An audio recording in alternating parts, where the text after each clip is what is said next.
पश्चिम महाराष्ट्रामध्ये पावसाचा धुडगूस कायम आहे। कृष्णा, वारणा आणि पंचगंगा नद्यांच्या पाणी पातळीमध्ये वाढ झाली आहे। पंचगंगा नदी धोका पातळीच्या उंबरठ्यावर आहे। नदीकाठचे अनेक सखल भाग जलमय झालेले पाहायला मिळतात। आताची महत्त्वाची बातमी, गेल्या 8 दिवसांपासून मुसळधार पावसामुळे पश्चिम महाराष्ट्राला झोडपून काढलेला आहे। विशेषतः कोल्हापूर, सांगली, सातारा या जिल्ह्यांमध्ये याची तीव्रता अधिक पाहायला मिळाली आणि यातील कोल्हापूर जिल्ह्यामध्ये झालेल्या अतिवृष्टी सदृश पावसामुळे जनजीवन पूर्णतः विस्कळीत झाले।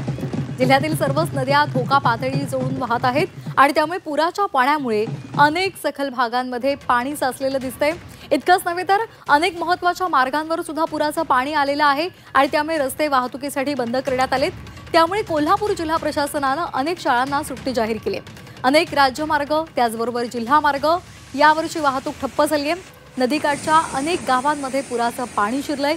कोल्हापूर शहरातील सखल भागांमध्ये सुद्धा पुराचं पाणी शिरलेलं आहे। सध्या पंचगंगा नदीची पाणी पातळी 42 फूट 6 इंच इतकी आहे। पंचगंगा नदीची धोका पातळी 43 फूट आहे। त्यामुळे एका अर्थानं पंचगंगा नदी महापुराच्या उंबरठ्यावर येऊन ठेपलेली आहे। त्यामुळे जिल्हा प्रशासन सध्या सतर्क आहे आणि ते फील्डवर सुद्धा उतरलेलं आहे।